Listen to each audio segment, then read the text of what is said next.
O vídeo que você clicou já vai começar, mas antes, deixe seu like, compartilhe e se inscreva no canal. TV Flórida, a sua TV brasileira nos Estados Unidos. Nem mesmo o maior adversário de Lula é capaz de produzir tantas provas contra ele quanto o próprio Lula com um microfone nas mãos.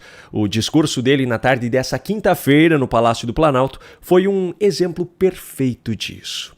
Em mais uma cerimônia organizada pelo governo federal, que, como já ficou muito claro, organiza cerimônias bancadas com o nosso dinheiro para absolutamente qualquer coisa, o presidente da República falou sobre o novo PAC Eleições 2025. Eventos e anúncios como esse, por sinal, merecem até uma discussão mais aprofundada sobre o quanto o Pacto Federativo e a Constituição Federal foram desenhados de uma forma que favoreça a concentração de poder econômico em Brasília. A título de contextualização e fazendo um panorama geral da divisão de arrecadação tributária total no país, com base em dados médios do Tesouro Nacional, os municípios ficam com cerca de 15%, os estados com cerca de 25% e a União fica com aproximadamente 60%. Isso faz com que a maior fatia do dinheiro público fique concentrada em Brasília e o governo federal tenha ainda mais poder para fazer politicagem, seja através da distribuição de emendas parlamentares, seja na destinação direta de recursos, enfim, tudo desenhado de forma a garantir que aqueles mesmos políticos poderosos possam utilizar essa destinação de recursos como ferramenta para autopromoção e, consequentemente, possam permanecer no poder. Só que essa discussão aprofundada eu vou deixar para outro momento. O foco desse vídeo será nas falas de Lula no evento de ontem. O primeiro trecho que eu separei já é daquele tipo de confissão que, apesar de todos nós sabermos que é uma realidade, ainda assim é de cair o queixo de ver que Lula parece não ter vergonha nenhuma de dizer. E do Brasil inteiro que muitas vezes os pobres são afastados do centro porque os pobres desse país são tratados como se fossem invisíveis. Tem dois momentos que se lembra do pobre. Quando tem uma desgraça muito grande, que é ele que é a principal vítima, e quando chega a época das eleições, como os pobres são a maioria, a gente não faz nenhum comício na Faria Lima em São Paulo, mas a gente faz na periferia do Brasil inteiro, porque é lá que está o eleitor brasileiro.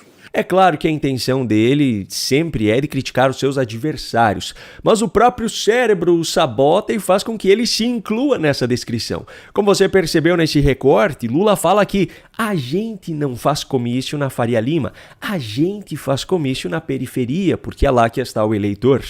Só que no caso dele especificamente, essa atuação é ainda mais estratégica do que o cenário descrito. Enquanto presidente, ele não deixa esse populismo apenas para a época das próximas eleições. Em vez disso, durante todo o seu governo é construída uma estrutura para garantir que esses votos estejam sendo conquistados ou comprados, chame como quiser. É nesse sentido que surgem programas para que determinada faixa da população tenha energia elétrica gratuita, por exemplo, enquanto o restante da população paga praticamente dobrado, ou então o recém-lançado programa para dar gás de graça. Todos esses presentes dados pelo governo são pagos pela própria população, seja pelos grupos de não beneficiários, que acabam pagando mais caro pelas suas próprias contas por causa disso, ou então pelos próprios beneficiários, através dos seus impostos. Só que uma parcela dessa população se deixa levar pela narrativa de que isso está sendo dado pelo governo. Se esse tipo de assistencialismo é um caminho justo ou não, é uma questão de opinião de cada um. Mas é fato que essa estratégia sempre foi e sempre será intencionalmente adotada por Lula e pelo PT, com objetivos claramente eleitorais. Só que o recorte que eu mostrei anteriormente não foi o único sincericídio do presidente nesse evento de ontem no Palácio do Planalto. Veja só esse outro trecho que eu separei. Então, para vocês perceberem que esse país não foi governado. Esse país, na verdade, foi quase que destruído, em que vocês eram obrigados a ouvir, no mínimo, 11 mentiras por dia. Porque quando um político não tem o que oferecer ao povo, ele mente. Quando ele não tem o que oferecer do ponto de vista de melhoria das pessoas, ele mente. É claro que o objetivo de Lula com essa fala era de atacar o seu adversário político, mas esse discurso acabou sendo, na prática, uma fiel e perfeita descrição daquilo que tem acontecido desde o dia 1º de janeiro de 2023. Quem acompanha rotineiramente esse canal, certamente nesse momento já se lembrou de várias mentiras criadas pelo presidente da República que foram desmascaradas aqui nesses vídeos. Eu até poderia resgatar várias delas, só que não será necessário, porque apenas alguns minutos depois de ter dito isso que você acabou de ouvir, Lula já deu um exemplo claro de que era o seu próprio comportamento que estava sendo descrito naquela fala cheia de acusações. Qual foi a narrativa da vez? A velha história de que o PT acabou com a fome no Brasil. Não sei se vocês estão lembrados, em 2003, eu dizia, se quando terminar o meu mandato, todo brasileiro estiver tomando café, almoçando e jantando, eu já terei realizado a obra da minha vida. Coisa simples, simples. Eu não fiz nenhum discurso rompante que ia fazer o socialismo, que ia tomar as empresas, que ocupava. Não fiz nada, eu só disse isso. E depois que nós acabamos com a fome, 15 anos depois, eu volto à presidenta da República, tem 33 milhões de pessoas passando fome outra vez. Não, o PT nunca acabou com a fome no Brasil. O fato que Lula utiliza para criar essa narrativa falsa é o de que o nosso país saiu do mapa da fome da FAO, que é o braço da ONU voltado à alimentação e agricultura, no final do primeiro mandato de Dilma Rousseff.